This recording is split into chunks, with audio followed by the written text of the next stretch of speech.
അസൽ കല്യാണ ബിരിയാണി കഴിക്കണം. കല്യാണ വീട്ടിൽ നല്ലാതെ പുറത്തു പോകുന്നു. ഈ ബീഫൊക്കെ പുതുപുതാന്ന് എടുത്ത് വെച്ചിട്ട് റൈസ് വിട്ട് പപ്പടം വിട്ട് അച്ചാറും വെച്ചിട്ട് അങ്ങോട്ട് കുഴച്ചിട്ട് എന്റെ പൊന്നു മക്കളെ എന്ത് ടേസ്റ്റ് ആണ്. ഈ ചെമ്പ് കൊണ്ട് പൊടിച്ച മണം അറബിക്കടലെത്തും. അതെ, കല്യാണ ബിരിയാണി കഴിക്കണോ? വാ പറഞ്ഞോ. നമ്മുടെ കടയുടെ പേര് കല്യാണ ബിരിയാണി. കല്യാണ ബിരിയാണി വേറെ പേരൊന്നും ഇട്ടില്ല. ഇല്ല, ഇത് തന്നെ പേര്. അതെ, ഈ കല്യാണ ബിരിയാണി പേരല്ലേ കേട്ടോ. ആണ്. സർവീസ് ചെയ്തു കൊടുക്കുന്നുണ്ടോ നമ്മൾ? കാറ്ററിംഗ്. പിന്നെ എനിക്ക് കേറ്ററിംഗിന്റെ പരിപാടിയാണ്. 40 വർഷത്തിന് മേളിലായി ഈ രംഗത്ത് ഇറങ്ങിയിട്ട്. ആണ്.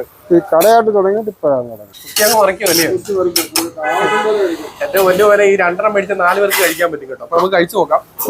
ഇവിടെ ബീഫ്, ഇവിടെ ചിക്കൻ. ബീഫിന്റെ ഒരു പീസ്, ബീഫിന്റെ 2ാമത്തെ പീസ്, ബീഫിന്റെ 3ാമത്തെ പീസ്. പീസിന് സോഫ്റ്റ്നെസ് ഉണ്ട്.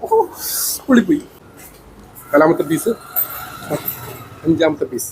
ബീഫ് എടുത്ത് മസാല പറ്റിയ ചോറൂടെ എടുത്ത് കച്ചമ്പറൂടെ കൊണ്ട് എടുത്ത് വെച്ച് ഈ പപ്പടവും എടുത്ത് വെച്ചിട്ട് കുഴച്ചെടുത്തിട്ട്